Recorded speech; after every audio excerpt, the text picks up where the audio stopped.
Next up, we have a fireside chat, new retail and new tech, the perfect storm. And to, to moderate this storm fireside chat, we have a calm Atul Jalan, CEO, MD, Manthan Systems. I see you always as calm, Atul. So I still remember the last NPC presentation, what you presented on the Humane 2.0. I think I still remember that, and that's where I see you as a calm person. As CEO of Manthan, Atul's single objective is to keep the spirit of invention and innovation alive. Manthan is Atul's fourth successful venture after Microtrack, Cybertrek, and Netcraft, and today is among the few Indian companies that can boast in an analytics portfolio that several Fortune 500 companies rely on. Atul, over.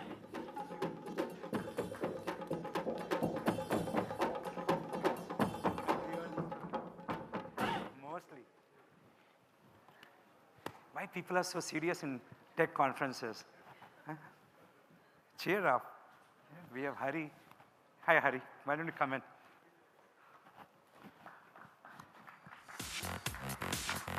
Whatever.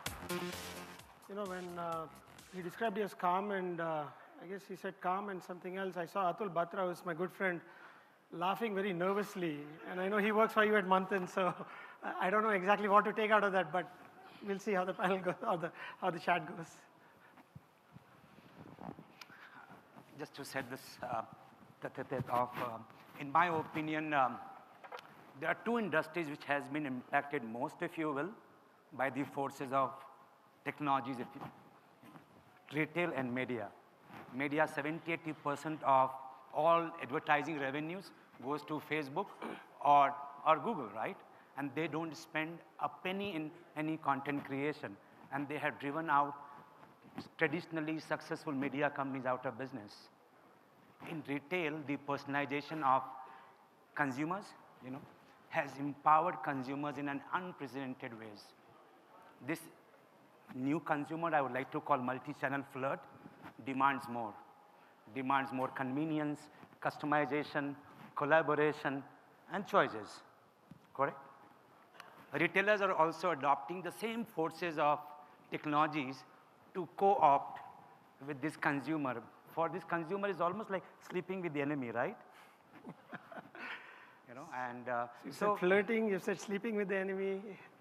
I'm wondering what's the next term that's going to come up. So, with that as a context, Hari, you have a huge introduction, Hari. You can skip this could be my lifeline.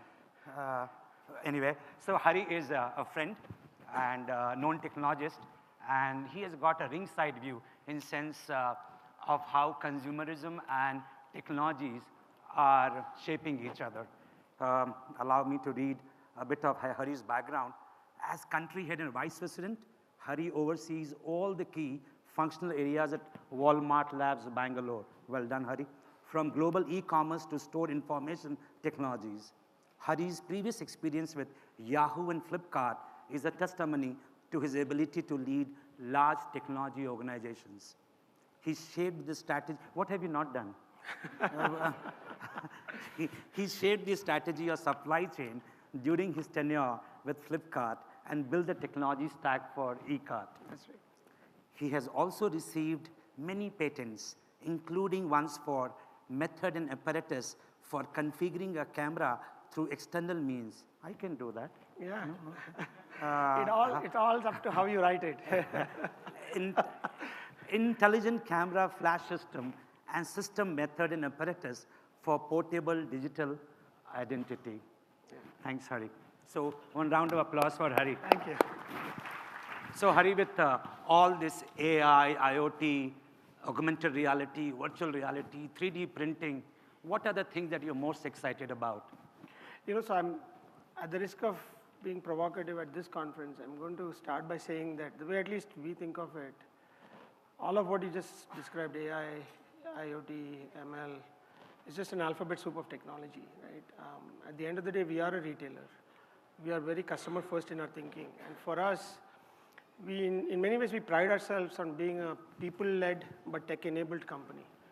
So we really think of technology as an enabler for us to be able to really provide value to the customer.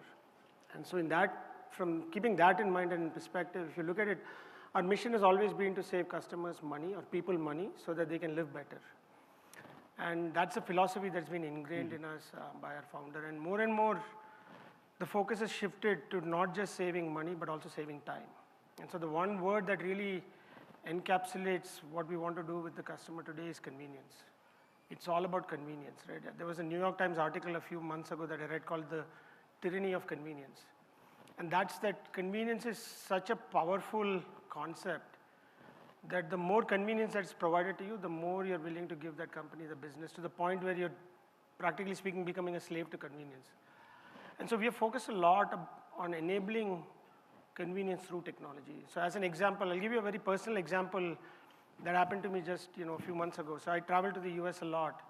And of course, every time I'm traveling back, I ask my children who are now in college in the US, but I ask them what do they want. And usually it's only 2 or 3 things, right? It's Hershey's nuggets, chocolates, or Pepperidge Farm cookies or whatever, right? And this one time I forgot to buy the stuff up front. And so literally on the evening before I had an early morning flight, so I was talking to a colleague. It was a late meeting that was running late. And I said, hey, I have to go shopping. And he said, why do you have to go shopping? You can just use the Walmart app and order and pick it up along the way to the airport. And I said, great, here's an opportunity for me to try it out. So first I went to the app. Interestingly enough, it's very crude personalization, but the app immediately knew what my purchase behavior was. And it suggested to me, amongst a list of 5 or 6 products, it suggested both these products were there. So I immediately clicked on it, selected it, put it into my cart, and I said, I'll pick it up tomorrow morning on my way to the airport. Luckily enough, I remembered to actually stop at the store on my way. It picked the right store for me on my way to the airport, so I just pull it into the parking lot. I go into the store, and right at the entrance to the store, there's this 16-foot tall, what we call a pickup tower. I go up to the pickup tower. I put my order number in. 10 seconds, my order is out. The door opens to the pickup tower. I pick up my order. I walk out. The entire interaction from the time I got out of the car to the time I was back in the car was probably about 2.5 minutes, of which everything but 10 seconds was spent walking to the store and walking back, right? I did not have any interaction with the associate in the store other than the Walmart greeter who greeted me at the door saying, good morning, sir. That's convenience, right? If I had to stop, I would have to plan it such that I show up, I leave half an hour early from the hotel so that I have time to be able to pick this up, do the shopping. And the technology that goes behind that, whether it's a personalization that shows up on the application, whether it's the fact that the order has been scheduled for pickup, so somebody's actually gone in and picked up the order, put it into this pickup tower. The pickup tower itself is highly automated. It can hold up to 300 orders at any given time, at any given point in time, depending on the size of the orders. And then I can just show up, punch in my order number, and my exact order shows up in 10 seconds. I pick it up and walk away. Amazing. That is all enabled through technology. So right now, on the back of it, there's AI, there's ML, there's IoT, whatever you want to call it. But the point is, it's really all about convenience for the customer. So I've heard of this apocryphal story, the association between diapers and beer. Have you heard about it? Yes, I have. We all have. So there's a story about Walmart also, hurricane and strawberry tarts. Yeah. So it's a story or? So there are lots of stories, and we have a joke internally at Walmart that the sure shot way of getting promoted at Walmart is to work on any project related to strawberries. Because there's just, at any point in time, we have maybe hundreds of different projects that are going on that are trying all sorts of technologies with strawberries. And the problem is real because it's a very highly, it's a product that's sold in very large volume across the stores. But it's also a product that spoils very quickly. So one example of technology is really, we have scanners that scan the product and basically will determine how close it is to spoilage using machine learning techniques, right? So what we do is we train an algorithm using strawberries of different kinds, strawberries that are close to spoilage, looking at essentially providing training data, which then the machine can essentially look at. It can scan sort of crates of strawberries on the shelf and pretty much predict to our store managers, to our store associates, how long it is going to be before the strawberry will spoil, based on which we can decide how much to mark the price down. So if it's going to spoil in the next 2 hours, we'll mark the price down significantly so that it can be sold. If it's going to spoil in the next 3 to 4 days, then we'll mark it down differently and so on, right? Or in some cases, if it's too close to being spoiled, then we might just take it off the shelf and dispose it off so that it's not actually sold to customers. Mm-hmm. 20 years back, every retailer competing with Walmart was supposed to be suffering from Walmartitis, as it were. Today it is Amazonitis. So how do you plan to cope with this disease? So like I said, technology is definitely going to be a big part of it. But this but is what's become also, hygiene also, no? to some extent, yes. But I'll tell you, I mean, coming back to this mantra of convenience, right? And you yourself talked about what you call the multi-channel flirt, I think is what you mentioned, right? And I think of it as more the omni-channel flirt or the omni-channel experience. Because customers today don't care whether it's offline, online. These are all labels that we put, right, as businesses. For a customer, really, it's very simple. If I'm a single mother or a single parent or who's essentially shuttling from work to school to pick up my kids from soccer practice and go home and cook, the point is really, I don't worry about whether I have to order online or offline. Basically, I want the groceries when I'm at home, right? So what do I do typically today if I were at Walmart? I would essentially go pick up, typically what I would do is, as I'm leaving work, I would use my mobile phone, order, right? And there's a very easy reorder mechanism we have, which is that, items that you order very frequently, you have sort of a one-click reorder. So I reorder, I pick up my children from the local soccer practice or whatever it is, after school activity. And then on my way home, I stop in at the Walmart. As I get into the parking lot, our app essentially, which is location enabled, will communicate with the store associate app. The order that I've made has already been pre-picked. Associates have gone around the store. And the way they go around the store also involves technology. It's called pick path optimization. It's pre-picked. And as soon as you show up, you don't even have to call the associate. You're automatically checked in. You park into a particular slot, which is sensed and communicated to the associate. The associate walks out. You open your trunk. She loads up the trunk. You drive home. That's it, right? Again, if you look at all the pieces of technology that is required to enable this, right? And it's a pure omni-channel experience. And why is it so critical for us as Walmart? If you look at it, we have 5,000 stores in the US today. But those are your Brick-and-mortar liabilities too. Not necessarily, and I'll tell you why not, right? If you look at it today, 90% of US households live within 10 miles of a Walmart store. So they can start an order in the store, online in their homes, or wherever they are using their mobile phones. With the drone deliveries and things like that, Well, how long can you know, call there's that an as a competitive There was an advantage? interesting article I read about drone deliveries, yeah. right? And one thing that Amazon does do well is really create a lot of splash, right? If you look at the number of drone deliveries that they have actually Splash done to has served paying them well. customers, $1 trillion by market exactly valuation. zero, right? That's true. I mean, there's no question about that. But the point is, again, I would come back to the fact that at the end of the day, if you do right by the customer, if you're able to create value for the customer, that will trump everything, right? And that's really what we're very actively focused in doing, right? And if you look at it, the omni-channel experiences that we've introduced, today, you can order online, it'll get delivered to you in your house, right, through walmart.com or jet.com. During your next trip to the store, you can just drop it off at the store because you're returning the item and it'll automatically, you will get a refund from the store associate immediately. Yeah.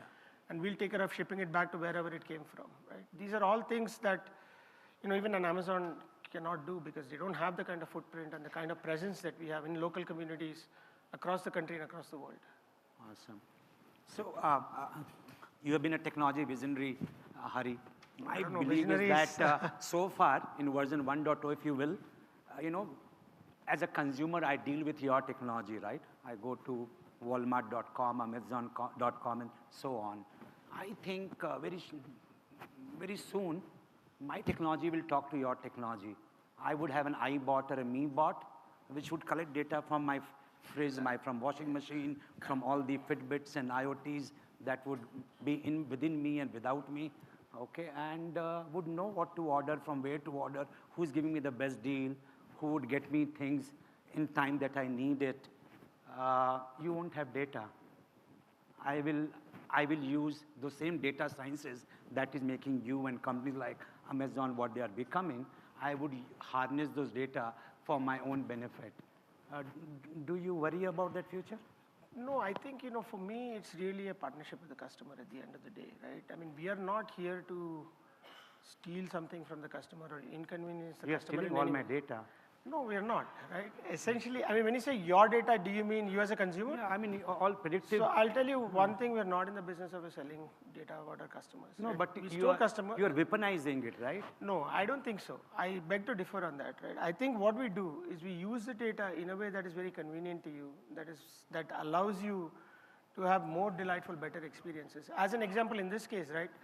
My own example, like I said, the fact that the first thing I saw in the app were the 6 or 7 items that were suggested to me, that's a convenience to me, right? I mean, yes, it was done using my data, my shopping habits. But the reality is, if I had to go and choose and browse through an endless catalog of items, it would have been horribly inconvenient.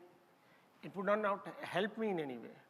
In this case, what we're doing is we're doing the opposite of weaponizing data. We're actually using the data that we have about you to actually create a much more delightful, much better experience for you that's going to save time for you at the end of the day, right? And that's what it's all about.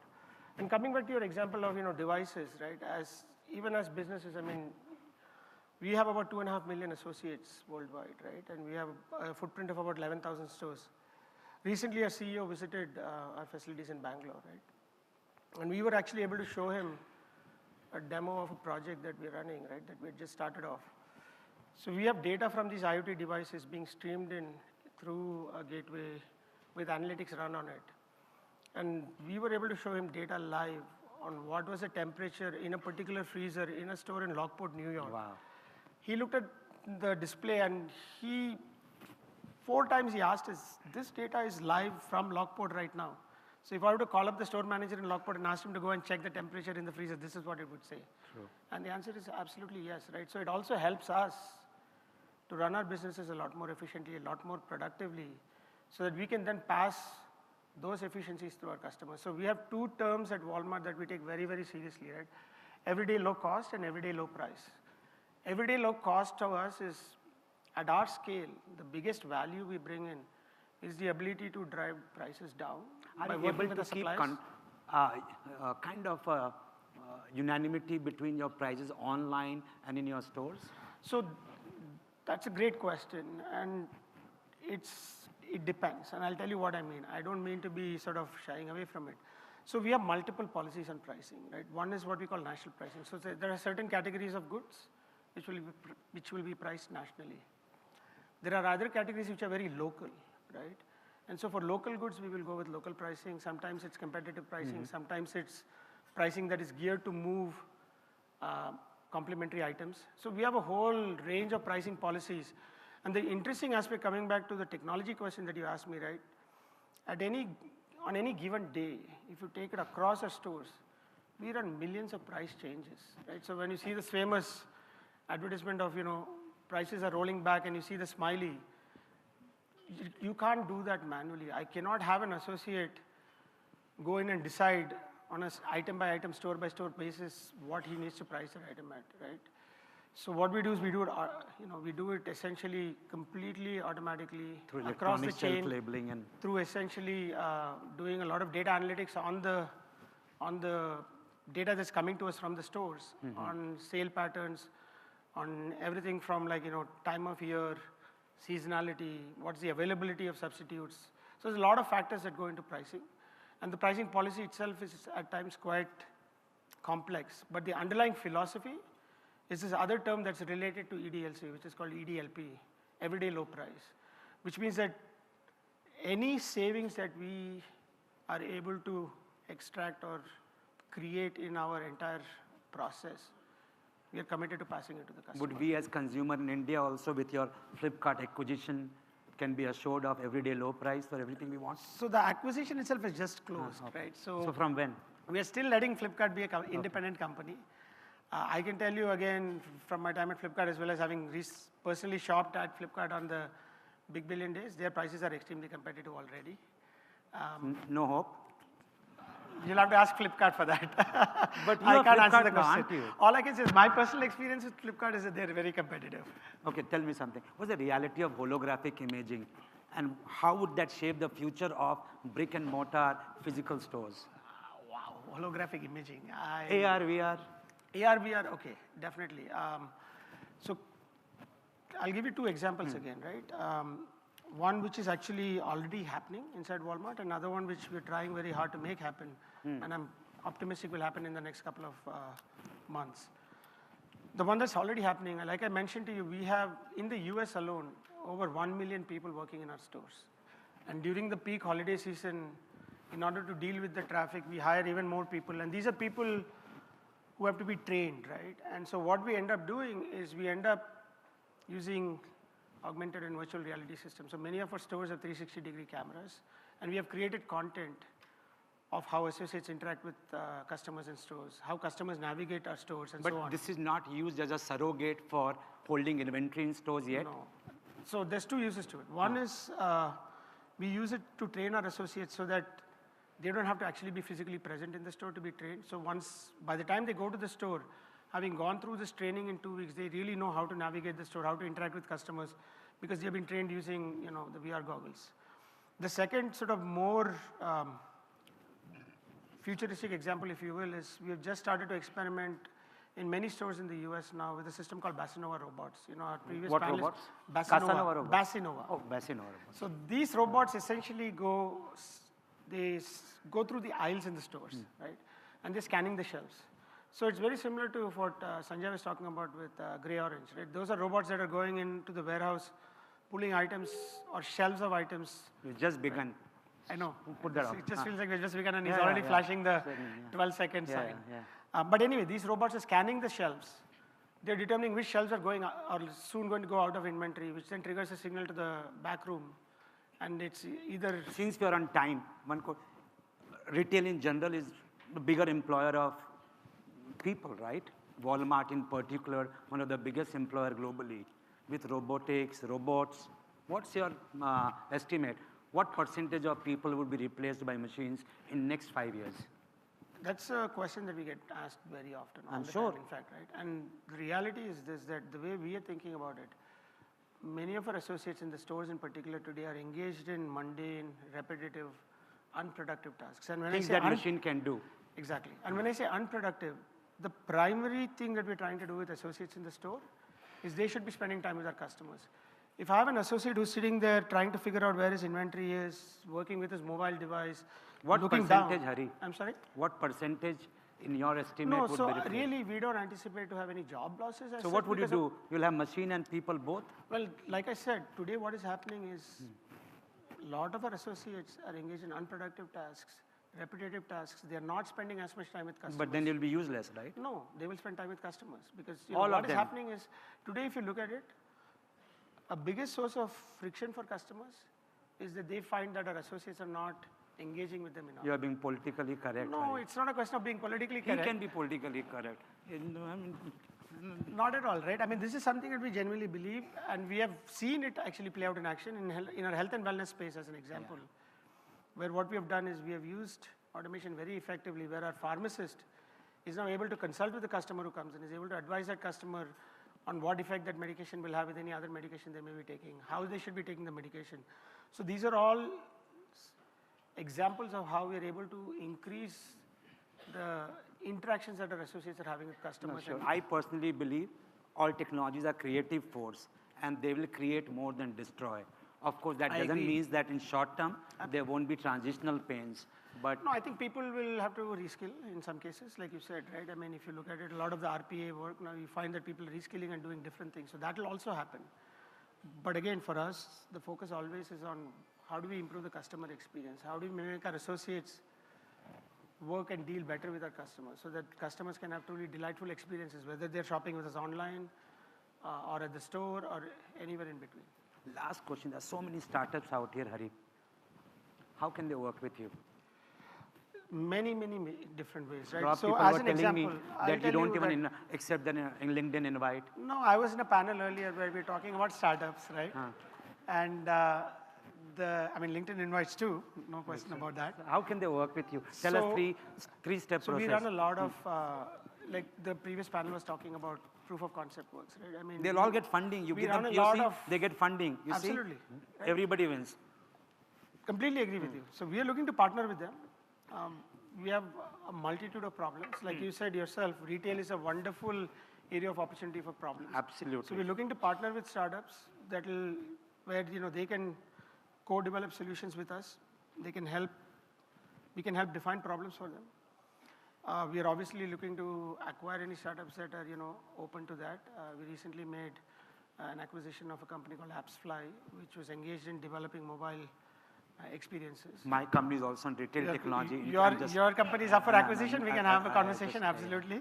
No question about that. No, but honestly, Hari, so many people asked me the same question. You must ask Hari, so on behalf of all those startups, is there a way to work with you? Like I said, talk to us. We're happy to partner with you. We're happy to co-develop solutions. How do I reach you? How do you reach me? I'm available on LinkedIn. You're not. Oh, yes, of course I am. No, right? look, I know you're not. Anyone here can tell you. I respond to all my LinkedIn messages.